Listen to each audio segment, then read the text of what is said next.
Deuteronomy the 14th is at hand. Therefore,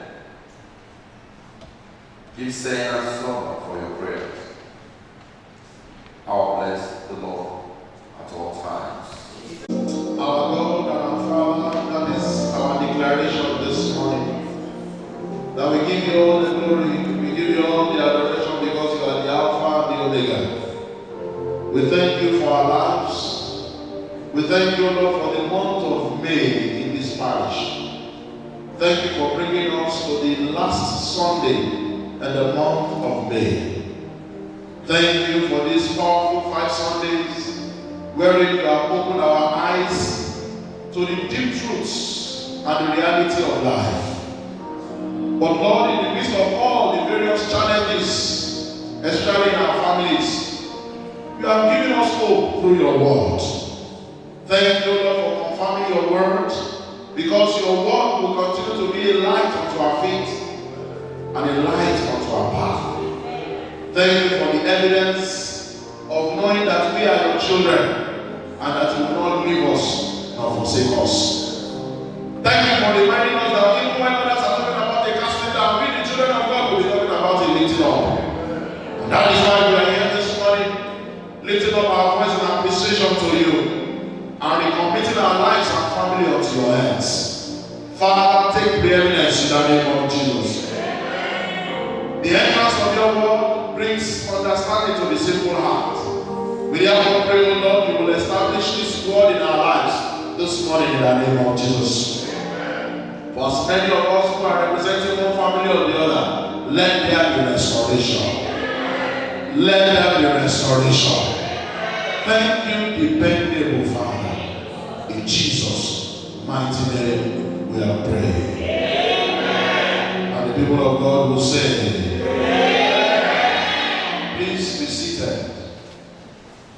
In the name of our Lord and Savior Jesus Christ, I want to appreciate the God of heaven and earth who has made today a reality, and for making it possible for each and every one of us to witness the 29th day of the month of May.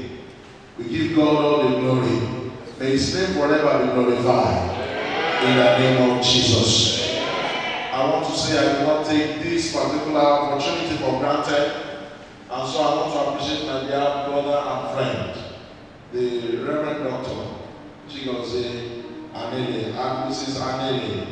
We want to appreciate God for your lives and ministry. We want to say that God indeed has established you here. You will not fall. The work that the Lord has started through you, you will complete. The divine assignment of God here, the devil will not cheat you concerning it. In the name of Jesus. We are so delighted to be in your midst, and we will not take this for granted. I also want to send greetings from my vicar, the vicar of our Savior's Church, as well as the Anglican of Ikoyi Adikere, where myself and this wonderful family has been for a long time, and we have come a long way. He has sent his greetings and he prays that the Lord will bless you.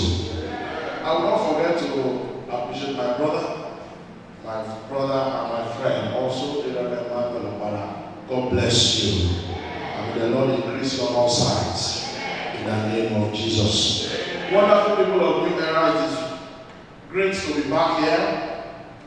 I want to appreciate God because it has been one time or the other. Each vicar goes and comes, and we always have one connection or the other with this place. And so it is nice coming back. And we pray that the love that binds us together will never be broken. In the name of Jesus.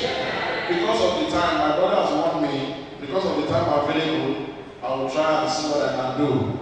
But I know that the Lord will help us this morning.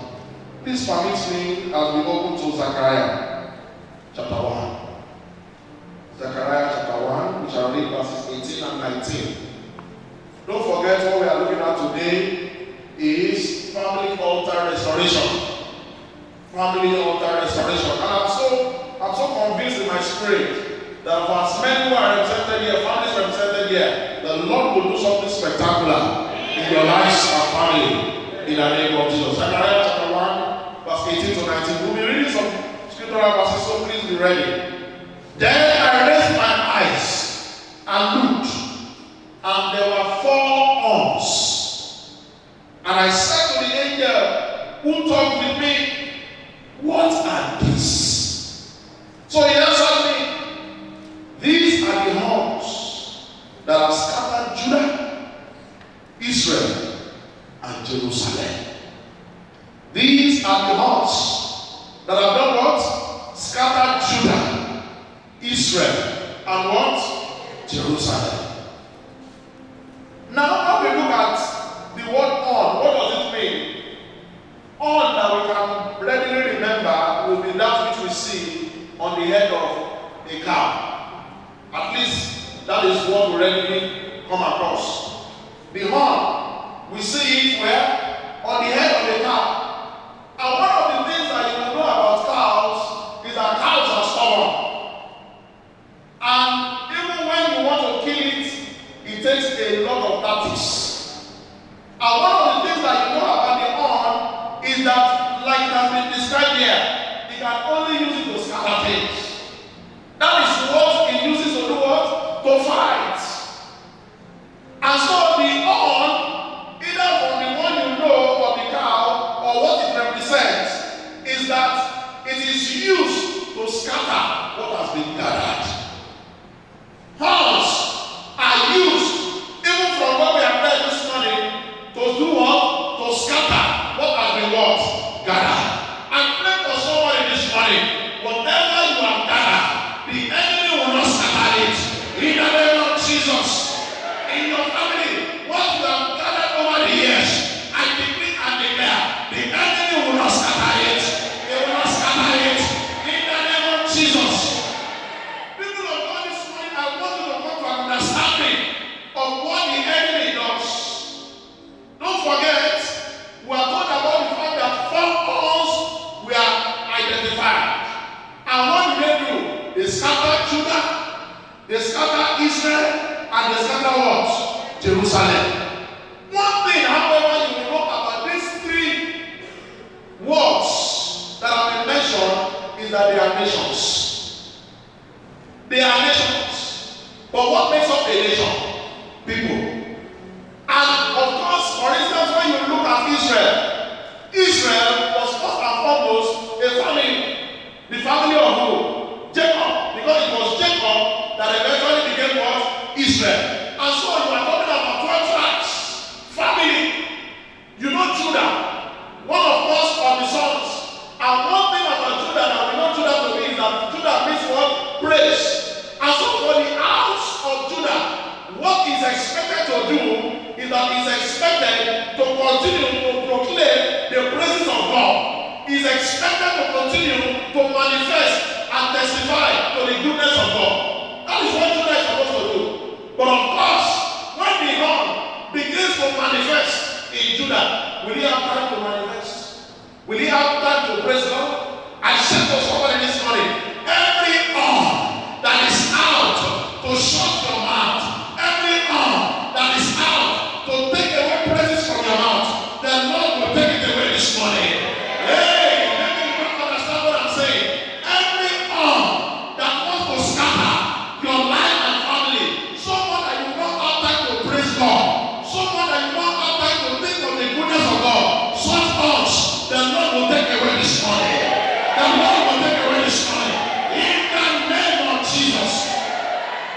And so, it was the angel of the Lord that was talking to this prophet to say, this is what the interpretation of what you have seen. This is the interpretation. And so when we talk about family altar restoration, now when we talk about family altar, what does it mean? It is the presence of God in the family. When we talk about family altar, we are talking about that time you have as a family to call upon God. That is the time you have as a family to decree over a particular matter. When we talk about family altar, we are talking about the time when you decide to look at the word of God together. When you decide that the word of God opens your eyes to the deep truth of the word, so much that the devil does not have chance to cheat you. The family altar is the opportunity you have to serve God even in your home. The family altar is that opportunity you have as a child of God to understand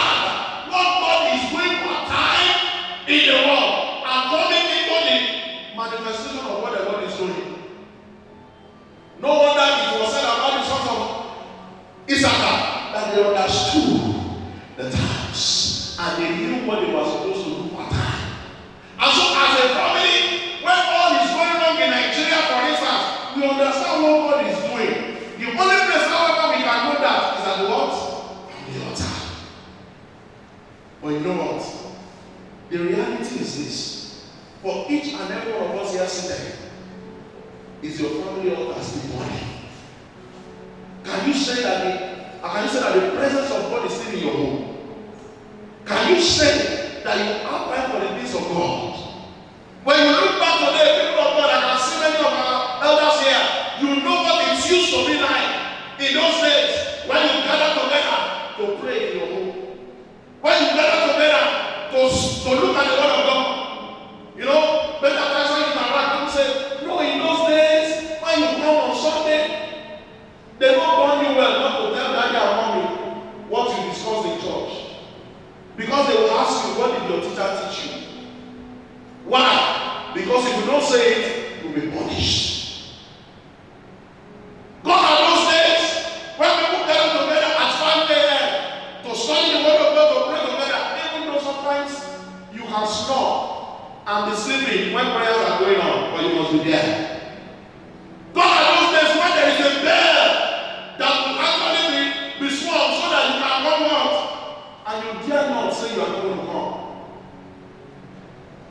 The presence of God is in there. You sing praises to God, you pray, you decree, you declare, and of course you then, after all of those ones, you go and back and you go your way. But it's not still a reality in our homes today. The reason why it is not so is because the horns are scattered. The horns of the enemy knows fully well that one of the places where you can find victory is at the family altar. A family that prays together does what? Sticks together. A family that is united in the place of God, there is nothing that you cannot do because God is with you. And you know that when every family is beaten, the nation will be okay. Yes or no? Yes. But because the devil understands this very fact, what does he do? He has scattered the family. May I pray for every family here represented. In whatever capacity the horn of the devil has scattered you, by reason of this program this morning, you shall be united. You shall be united. You shall be united. In the name of Jesus. One of the things that I'm very sure that our Father the Lord has put this program as one of the things we want to look at is because the Lord has opened his eyes to know one of the deficiencies of families in our world today. He has known and he has come to understand that the devil, if we do not take time, by virtue of what is going on in the homes, is affecting the church. I will explain a little bit and then we pray. Today, how has the horn scattered the family? It is today that we will go to many, you will come to church, parents will come to church and leave children at home. Say, don't disturb him. Let him have a nice time. And what is he doing? He's busy watching TV. Say, no, we don't want to disturb him. Let him have a nice time. How on earth will you come to church? You want to be blessed and you want your children to be at home. Our children have seen a lot in our homes. Thank God that we have looked at a lot from the first Sunday of this month. Various abuses that go on. Lying at his peak goes on in the home. Is it not you that will say, oh, I don't want to see someone? And you are told, tell the person I am not at home. I was listening to a father in the Lord recently, and he was saying that where we begin to teach our children lie is when you want to go out because you don't want your child to cry. What do you tell the child? I will buy a aeroplane for you. You go out, you come back home, and then the child asks you, Daddy, Mommy, why is that aeroplane? What do you say? The store have closed. I will get it for you tomorrow. Now, you know that it's not realistic for you to bring what?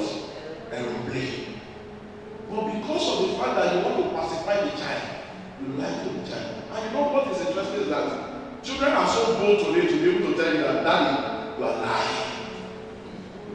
But not only have they been able to confront you, you have taught them a lifestyle of life. Many of us are deceptive. We have seen us being deceptive, and that is the lie they are going. There are some of us today, even in the church, that it has become the order of the day to beat our wives. Not because it is our way of life, it is because of what we have seen our father do. Some women are here, they are good at abusing their husband. It is not because it started with them, it started with what? Their parents. I was sharing with somebody one day, one of the things that we don't know as parents is that we must try everything within our power to stop some cycles. Whatever happens during your own time will definitely happen in the life of your children. I will explain very shortly. During the period of Isaac, during the period of Abraham, what did the Bible say? There was what? There was famine. Is that also? There came a time when he had to lie because of Sarah. Did it happen during the period of Isaac or not? The son. Cycle of what? Of negativity. It happened. And the same thing that happened to Sarah did what? Happened to son. So, and that is why sometimes when you look at the way your children are behaving, some of us cannot talk. Why? Because I did more than this when I was small. I did more than this. I really, really did it. I know of someone who, at the very age that his own mother gave back and had a child out of wedlock, was the same time that she also did what? Had a child out of wedlock. It just happened. But I'm here saying to somebody this morning, every repeated cycle of negativity in your household, it will end today in the name of Jesus. But how many of family of restoration? I want to identify quickly the areas in which horns have scattered our homes. And what is more, time will not permit us to read. I want you to read verse 20 and 21. What happened was that the Lord sent a craftsman to stop his scattering. The Lord sent craftsman because the prophet asked again the angel, who is this craftsman? He said he has come to end the scattering. And so what the Lord is going to do today is that every form of scattering in your household, it will end. In the name of Jesus. I want you to know that it is not only about what parents are doing. Some of these things we need to understand that it is the devil that is doing it. And we need to take ownership of everything happening in our home.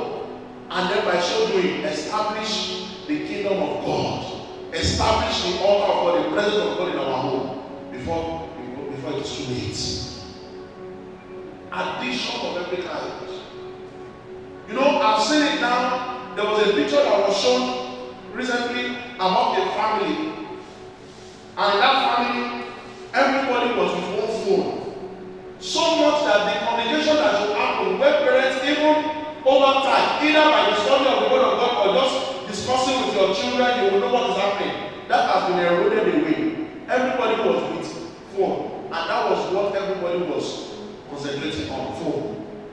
This phone that has become so good to us is also causing problems in our homes today. And so in that sitting room, everybody was with phone, and they were playing with that phone so much that there was no communication going on, even among the family. And before you know it, they will just go and sleep, and they will go to bed. They will go to bed, and that is it till the next day. Phone! You know, my 4-year-old son, you can give him a phone now, and even all the gadgets or all the software or whatever they call it that you have not accessed before, within 5 minutes, it will show you. That is how terrible technology have made our family to disintegrate. but we are not mindful of it. One day we were called by the teacher of my child to say that, of course, they know we are priests, and so they found it difficult to ask that, do you fight at home? They were, they couldn't say it very well. They were trying to say, do you fight at home? Why? That's because the boy has started to fight everybody in class. This was a boy that they didn't want to accept in the class because he was the youngest. Now we are not supposed to accept the child until he's 18 months, but he was 15 months then. But eventually when we began to trace where the old thing came from, we realized that it was from the cartoon he was watching. And everything they do in that cartoon wants to be able to do what? To do it. He doesn't mind if, cartoon is just that it is animation. They fall down, they rise, they jump up, they do everything. But he has forgotten that it is flesh and blood and bone that is in him. He will fall and you hear that sound. That is what cartoons have taught our children. And what is more, even when you take time to look at the cartoons today, what is there is that they are also introducing in a subtle manner, sex education that we have not taught our children. Sexual addictions and all the rest. This issue of all these various addictions we are talking about, they learned it from where? The cartoons. But let me say that when you look at the introduction that we give during wedding ceremonies here, one of the reasons for marriage, they say, number one, when you look at it, the summary of it, it's always in our introduction book. Anytime you have, look at your book of common prayer, look at holy matrimony, the introductory sentence. When we talk about the reasons for marriage, the first reason for marriage, they say is for what? It's for companionship. The second reason for marriage in that particular book of common prayer is sex. The third reason for marriage is what I also title parenting. Try to bring up God's children in the way of God, according to God's will, to His praise and glory. That is the third reason for marriage. And that's why I will not say that the reason for marriage is because of procreation. If you say it's procreation, that means you can give back to 10 children without bringing them up in the way of God, according to His will, to His praise and glory. And that people of God, one of the very many challenges we have in this world, one of it is parenting.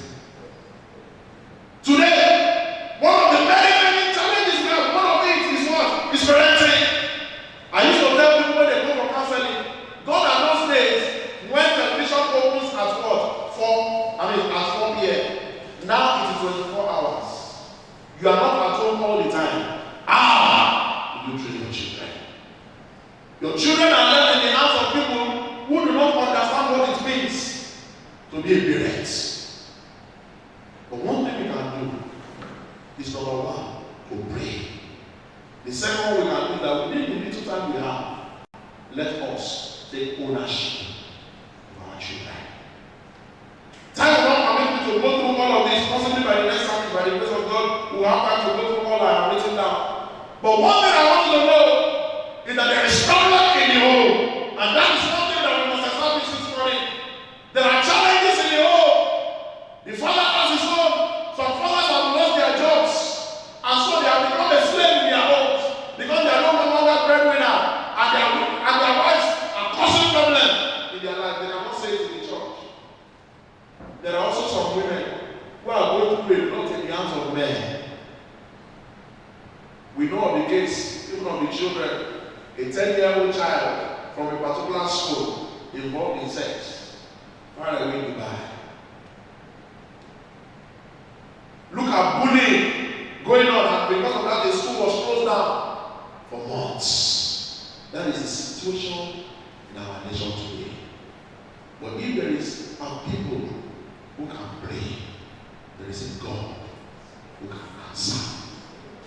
People of God, I don't know if you are convinced that with our activities in our homes, together with prayers, our homes be restored. Do you believe that? Yes. Do you believe that? Yes. So this morning we are going to be crying out to God. And beyond here, I want you to be able to continue your project to cry out to God. Lay hands on all your children. Pray with them. Because beyond talk, hey, you can talk from now to tomorrow, they will still do what they want to do. But what is more, however, is that you need to set an example. The reason why they have become what they have become is because you say one thing, they are confused. What they hear in church is different from what mommy and daddy is doing. And because of that, they now ask themselves, which one should I want? Or which one will they follow? The one that is good and sweet. And because daddy also and mommy is doing that. But first and foremost, we will put ourselves this morning and we ask the Lord to restore us. Restore unto me the joy of my salvation, and renew right spirit within me. Oh yes, Lord, I say, restore unto me. Oh yes, the joy of my salvation. Oh yes, Lord, and renew right spirit within me. Restore unto me the joy of my salvation. Oh yes, Lord, and renew right spirit within me. Before we pray, hear what the Lord said concerning Abraham. In Genesis 18:19, the Bible says, for I know him, that he will command his children and his household after him, and that he shall keep the way of the Lord, to do justice and judgment. This is a testimony about the friend of God, Abraham, that he had the capacity to command his own. Here this morning, fathers, mothers, children, what is your own state? Can you command the presence of God in your home? Or you are lagging behind someone that you don't even know where to stand from? Know it very well, you cannot give what you don't have. If you are not met with the Lord, to call your children, to call your family members to pray will be a problem. It is not compulsion that you have to do a long sermon. It's not compulsion that you have to do a long prayer. Start somewhere. But how you can start is that first and foremost you encounter the Lord. Can you open yourself to the Lord this morning and say, Father, because this is our season of restoration of family altar, Father, may I encounter you. May I encounter you. Pray as a father this morning. Pray as a mother this morning. Pray as children. Father, I want to encounter you. Restore unto me the joy of the salvation. Pray this prayer this morning. Cry out to the Lord. I say, Father, may I encounter you. May my wife encounter you. May my children encounter you. Father, this is our desire this morning. That as a family we encounter you. In the name of Jesus. Pray this prayer this morning. Pray this morning. I say, Father, Lord, establish your kingdom in our homes. Establish your kingdom in our home. Establish your kingdom in our home. Let there be righteousness. Let there be holiness in my home. In the name of Jesus. Pray this prayer this morning. As a child of God, let there be restoration. Let the holiness and the righteousness of God be established in my home. In my home. Let your righteousness, let your holiness, let your peace be established in my home. In the name of Jesus. In Jesus' mighty name, we are praying. I will only ask us to pray two prayer points, then I will pray the remaining for us. And what is that prayer? Say, oh Lord my God. Oh, I didn't hear this one. Say, oh Lord my God. Let my family experience spiritual restoration in this season. In the name of Jesus, I pray that prayer. Father, let my family experience spiritual restoration, spiritual restoration, spiritual restoration, spiritual restoration, spiritual restoration in our homes, in our homes, in our family. In the name of Jesus, Father, let my home experience spiritual restoration. In the name of Jesus, in the name of Jesus, in the name of Jesus, in Jesus' mighty name, we are praying. Say, Father, help us as a family to go back to the place of fellowship in the name of Jesus. Father, help us. Time did not permit me. The Lord took Jacob back to Bethel. Time did not permit me to talk about it. We'll talk about it in the next service. The Lord needed to take him back to Bethel. Why? To erect an altar. To erect an altar. Father, take us back as a family to the place of fellowship. Something has been handed over to us. Heritage. All the heritage from our parents. But with us it is dying. With us it has we have failed. Father, take me back as a family to the place of fellowship. To the place of receiving from you. In the name of Jesus. Take me back to the place of fellowship where I will receive from you daily in the name of Jesus. In Jesus' mighty name we are praying. Child of God, I decree over you that the wishes of the devil will never manifest in your family. In the name of Jesus. Every wish of the devil to scatter your family, it will never manifest. It will never manifest. In the name of Jesus. All that the devil has stolen away in your family, by the power in the name of Jesus, it is restored. It is restored. Anywhere the devil is cheating you in your family, there is restoration. The Lord that has brought gold in your household, by the power in the name of Jesus, it is restored. Husband will not wife again. Wife will not husband again. Your family will be united. Your children will be loved by you. In the name of Jesus, I pray every satanic force that has been organized to come against your family, some organization is destroyed. Anything working against your unity and peace, I command it is destroyed. I command it is destroyed. I declare over your life that you are entering into a season of family restoration. Diseases, illnesses will be far away from your family. In the name of Jesus. Every satanic manipulation against your family to make you to lose out, I pray the Lord is turning it around for your good. The Lord is turning it around for your good. And I want to pray this last prayer for you. Every wasted years in your family, you are recovering even with divine speed. Hear me as I hear God this morning. Every wasted years of your family, it is restored unto you with divine speed. In the name of Jesus. Thank you, dependable Father. In Jesus' mighty name, we are praying.